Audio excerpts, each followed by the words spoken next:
നിയമസഭാ തെരഞ്ഞെടുപ്പ് അടുത്തിരിക്കെ പിണറായി സർക്കാരിന്റെ നെഞ്ചിൽ ഇടുത്തിയിട്ട് ഒരു ആധികാരിക സർവേ പുറത്തു വന്നിരിക്കുകയാണ്. 2026 നിയമസഭാ തെരഞ്ഞെടുപ്പിൽ കേരളത്തിൽ UDF തരംഗം ആഞ്ഞടിക്കുമെന്ന് വോട്ടേഴ്സ് റൈറ്റ്സ് ഫൗണ്ടേഷന് വേണ്ടി അഡ്വക്കേറ്റ് അവനീഷ് കോയിക്കര നടത്തിയ സമഗ്ര സർവേ റിപ്പോർട്ട് പുറത്തു വന്നിരിക്കുകയാണ്. സംസ്ഥാനത്തെ 2 ലക്ഷം വോട്ടർമാരിൽ നിന്ന് നേരിട്ട് ശേഖരിച്ച വിവരങ്ങൾ പ്രകാരം 91 സീറ്റുകൾ നേടി UDF അധികാരത്തിൽ തിരിച്ചെത്തുമെന്ന് സർവേ പ്രവചിക്കുന്നുണ്ട്. നിലവിലെ LDF സർക്കാർ 49 സീറ്റുകളിലേക്ക് കൂപ്പുകുത്തുമെന്നാണ് റിപ്പോർട്ട് വ്യക്തമാക്കുന്നത്. കേരളം ഭരണമാറ്റം ആഗ്രഹിക്കുന്നുവെന്ന് അടിവരയിടുന്ന സർവേ 10 വർഷം നീണ്ടുനിന്ന പിണറായി സർക്കാർ ഭരണത്തിന് ജനം അന്ത്യം കുറിക്കുമെന്ന് അടിവരയിട്ട് പറയുന്നുണ്ട്. LDF 49 സീറ്റുകളിൽ ഒതുങ്ങുമെന്നാണ് സർവേ സൂചിപ്പിക്കുന്നത്. 2021 99 സീറ്റുകളോടെ രണ്ടാം തവണയും അധികാരത്തിൽ വന്ന LDF ഇത്തവണ കനത്ത തിരിച്ചടി നേരിടും. പ്രതിപക്ഷ സഖ്യമെന്ന നിലയിലേക്ക് മടങ്ങേണ്ടി വരുമെന്ന് റിപ്പോർട്ട് വ്യക്തമാക്കുന്നു. വോട്ട് ശതമാനത്തിലും UDF മുന്നിലാണ്.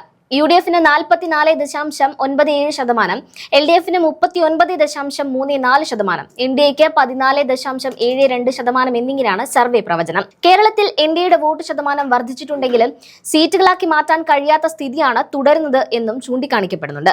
മുഖ്യമന്ത്രി സാധ്യതയിൽ UDF പ്രതിപക്ഷ നേതാവ് VD സതീശനാണ് ഒന്നാമതെന്ന് സർവേ വ്യക്തമാക്കുന്നു. 28.91% പിന്തുണയോടെ സതീശൻ മുന്നിലാണ്. നിലവിലെ മുഖ്യമന്ത്രി പിണറായി വിജയന് 19.89% പിന്തുണയാണുള്ളത്. രമേശ് ചെന്നിത്തലയ്ക്ക് 18.21%, TM തോമസ് ഐസക്കിന് 17.44%, രാജീവ് ചന്ദ്രശേഖറിന് 11.26% എന്നിങ്ങനെയാണ് മറ്റ് പ്രധാന സ്ഥാനാർത്ഥികളുടെ വിജയസാധ്യതകൾ.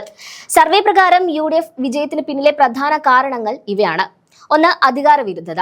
നിലവിലെ LDF സർക്കാരിനെതിരായ ശക്തമായ അധികാര വിരുദ്ധതയാണ് UDFന്റെ പ്രധാന ആയുധം. സർവേയിൽ പങ്കെടുത്തവരിൽ 20% പേർ ഇത് പ്രധാന ഘടകമായി കാണുന്നുണ്ട്. 2. ന്യൂനപക്ഷ ഐക്യം. മുസ്ലിം ക്രിസ്ത്യൻ ന്യൂനപക്ഷ വിഭാഗങ്ങളുടെ ശക്തമായ പിന്തുണയും UDFന് അനുകൂലമാണ്. അടുത്തത് നേതൃത്വ പുതുക്കലാണ്. VD സതീശന്റെ നേതൃത്വത്തിൽ ആധുനിക രാഷ്ട്രീയ സമീപനവും വ്യക്തമായ ആശയവിനിമയ ശൈലിയും UDFന് പ്രയോജനം ചെയ്തിട്ടുണ്ട്. 2024 വിജയങ്ങളും അനുകൂല ഘടകമാണ്. ലോക്സഭാ തെരഞ്ഞെടുപ്പിലെയും പ്രാദേശിക സ്വയംഭരണ തെരഞ്ഞെടുപ്പിലെയും വിജയം നിയമസഭാ തെരഞ്ഞെടുപ്പിലേക്ക് വ്യാപിപ്പിക്കാൻ UDFന് സാധിക്കും. LDFന്റെ വെല്ലുവിളികൾ സർവേ പറയുന്നുണ്ട്. 2 തവണ തുടർച്ചയായി അധികാരത്തിലിരുന്നതിന്റെ ക്ഷീണവും സാധാരണ അധികാര വിരുദ്ധതയും LDFനെതിരെ പ്രവർത്തിക്കുന്നു. നഗരപ്രദേശങ്ങളിൽ പിന്തുണ നഷ്ടമായിട്ടുണ്ട്. സാമ്പത്തിക പ്രശ്നങ്ങളും കാരണമാണ്. സംസ്ഥാനത്തിന്റെ കടബാധ്യതയും സാമ്പത്തിക പ്രശ്നങ്ങളും വോട്ടർമാരുടെ തീരുമാനത്തെ ബാധിക്കുന്നുവെന്ന് സർവേ പറഞ്ഞു വെക്കുന്നുണ്ട്. ജില്ലാതല വിലയിരുത്തലുകൾ സർവേയിൽ ചൂണ്ടിക്കാണിക്കുന്നുണ്ട്. അത് ഇങ്ങനെയാണ്. മലപ്പുറം UDF കോട്ടയായി നിലനിൽക്കുന്നു എന്നത് UDFന് വലിയ അനുഗ്രഹമാണ്. ജില്ലയിലെ എല്ലാ മണ്ഡലങ്ങളിലും UDF വിജയിക്കുമെന്നാണ് സർവേ സൂചിപ്പിക്കുന്നത്.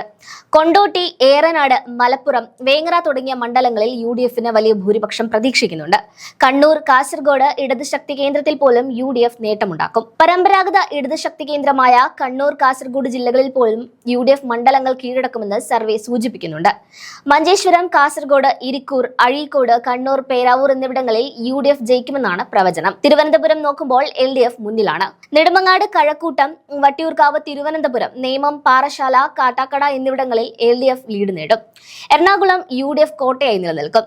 ജില്ലയിലെ മിക്കവാറും എല്ലാ മണ്ഡലങ്ങളിലും UDF വിജയിക്കുമെന്നാണ് സർവേ പ്രവചിക്കുന്നത്.